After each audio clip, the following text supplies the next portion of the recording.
Looking for a fast-charging, ultra-responsive stylus for your iPad? Meet the 2X Fast Charge Active Stylus Pen, designed for 2018 to 2025 Apple iPads. Take your creativity and productivity to the next level. Click the link in the video description to shop now on Amazon. He was like an angel. It was just beautiful to hear his voice. Bee Gees icon Robin Gibb never got over the death of his twin brother Morris, and suffered recurring dreams in which they would laugh and joke together as a band.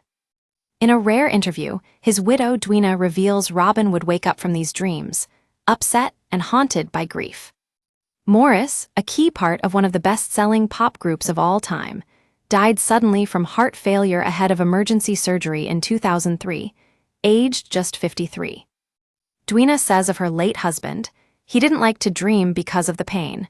Dreams were always painful."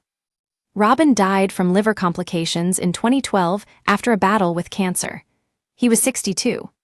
His widow has been writing his autobiography based on hours of taped conversations she recorded with him in 2008 before his illness. Some of the biggest names in the music industry, including Sir Paul McCartney, Dolly Parton, and ABBA's Bjorn Ulvaeus, have contributed quotes and anecdotes. Its publication set to coincide with a new film on the Saturday Night Fever stars. Dwina revealed how Morris's death made Robin want to create a record of his life, asking his wife, a talented artist and writer, to take down his memoir. In her exclusive interview with the Sunday Express, Dwina said the treasured tapes of their intimate conversations have been painstakingly transcribed. They were recorded in the magnificent 13th century mansion the couple shared in Thame, Oxfordshire, and give a deeply personal portrait of one of pop's most enigmatic voices. "I questioned him about all different kinds of things, and we taped it all," said Dwina. The Bee Gees, Robin, Morris, and elder brother Barry, 78, formed in the 1950s and went on to become one of the best-selling acts of all time. Their hits include Stayin', Alive, and How Deep Is Your Love. The band sold more than 220 million records and sit behind only Lennon and McCartney in U.S. Billboard chart history. Together, they wrote and recorded UK no one-hit singles over 5 consecutive decades. But despite their success, the brothers were hit by tragedy. Younger brother Andy died in 1988, aged 30, from a heart condition. They wrote the song Wish You Were Here and dedicated it to Andy. To then lose his twin Morris was especially difficult for Robin. Dwina says, "It was like losing part of himself. They were together throughout their childhood. They were working together day and night. I can only imagine Barry's deep pain of losing all of his brothers." She adds, Robin never got over Morris. He'd dream.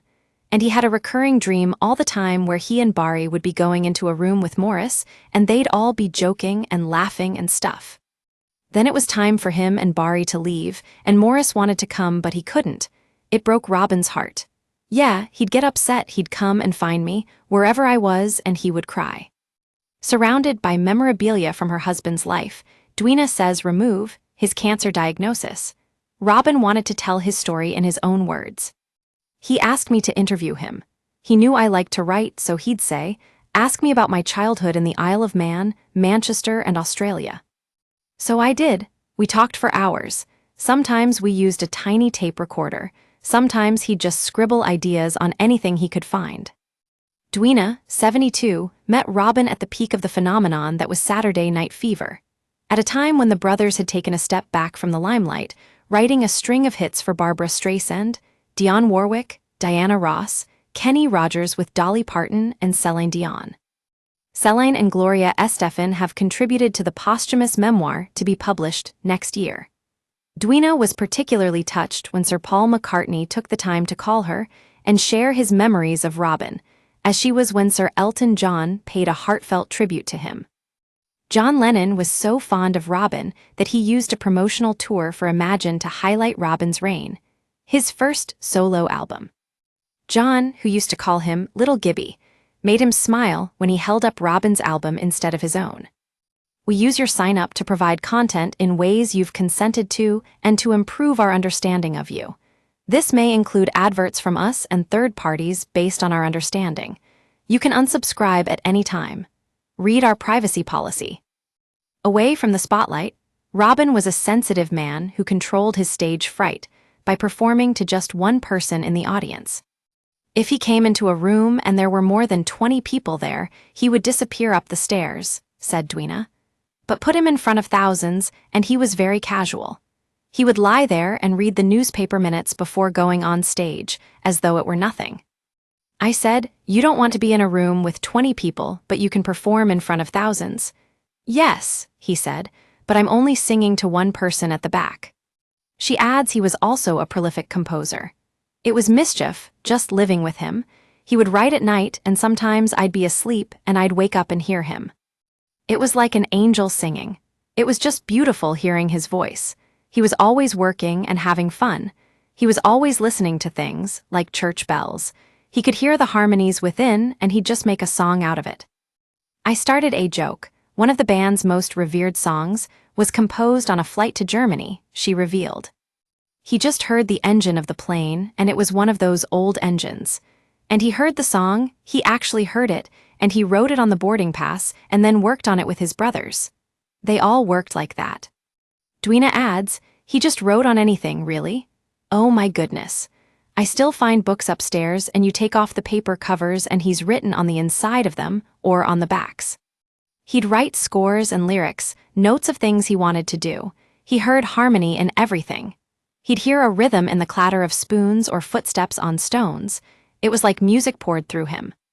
She reveals his son Robin John, known as RJ, chose I started a joke to play when he placed his phone on his father's chest in the moments after he passed away. Dwina and RJ, along with his other children Spencer and Melissa, were at his bedside. Her artwork had brought them together, as Robin asked to meet Dwina after seeing some of her paintings. She has used her talent to design the Vedic Tarot, a new deck of 81 cards combining ancient Eastern philosophy with Western spirituality and symbolism. These cards are not just tools, they're a bridge between the seen and unseen, offering clarity and empowerment, she explained. I was looking at the tarot and trying to figure out what they were really about. Then I worked out the elements earth, air, fire, and water, that it's all to do with the emotions, intellect, willpower, and the material and spiritual world. Robin quietly shared her interest. When we first met, we had a little mirror and I put the lover's card on it. When he was at home, he had it beside his bed. Dwina's deck comes as a younger audience is discovering tarot's appeal through TikTok, recently described as the most unlikely trend of 2025 for Gen Z. Fans can explore more of Robin's story at the Thame Museum, which has a dedicated exhibition space in his honor. Dwina has been instrumental in the development of the Robin Gibb Gallery, which includes rare memorabilia, personal artifacts, and previously unseen footage celebrating his musical legacy. Since its opening in 2022, it has drawn visitors from across the globe. For more details, visit thamemuseum.org. The Vedic Tarot by Dwina Murphy Gibb is published by Red Feather SCHIFFER. For more information, visit redfeathers.com. Dwina Gibb described the uncanny moment she first saw her future husband, Bee Gees star Robin Gibb, not in person, but on a black-and-white television set in Northern Ireland when she was still a teenager. But what drew her attention to him wasn't just his voice or looks, it was a flash of mischief. I was about 14. I was combing my hair in the mirror, and I could see the television through it. My sister was watching the Lulu show, and the brothers were on. She asked me if I could marry one, which one would it be? Bari was singing, Morris was there, and then suddenly Robin jumped as if Morris had pinched him. I said, I'd marry him because he's got a good sense of humor. And then I forgot all about it, completely forgot. 14 years later, she met him. My cousin, an ex-policeman, was looking after Robin at the time. I hadn't seen Ken in about 10 years. He came to visit me when I was at art school in London and had some of my art in his car. When Robin saw it, he asked to meet me. From that point, their lives became entwined. We didn't have time limits on each other, she said. If he was doing something at night, or I was painting at night, we just had freedom. I liked to work at night, and Robin was never ready to go into the studio until after 2 o'clock in the afternoon. Their creative rhythms aligned effortlessly.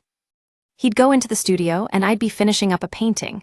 There was no ego, no pressure. We just gave each other space. Dwina barely left his side when Robin was hospitalized with cancer. When we were at the hospital, I was living there practically. He didn't want me to leave the room, so I stayed. There was no point in coming home. During that time, Robin continued working with his son, RJ, also a musician. He and RJ produced the Titanic Requiem together. Robin couldn't always manage, but even when he was really ill, he wanted to get everything done. One song in particular stayed with Dwina. Don't Cry Alone. It was meant to be about the Titanic, but I understood it as something for me too. He must have known it would be his requiem, really. Robin never spoke about final things. He was always optimistic. If something was finished, he'd just move on. The next thing, moving forward. Yet what remains is a profound closeness. We were very close. We did everything together. We were twin souls.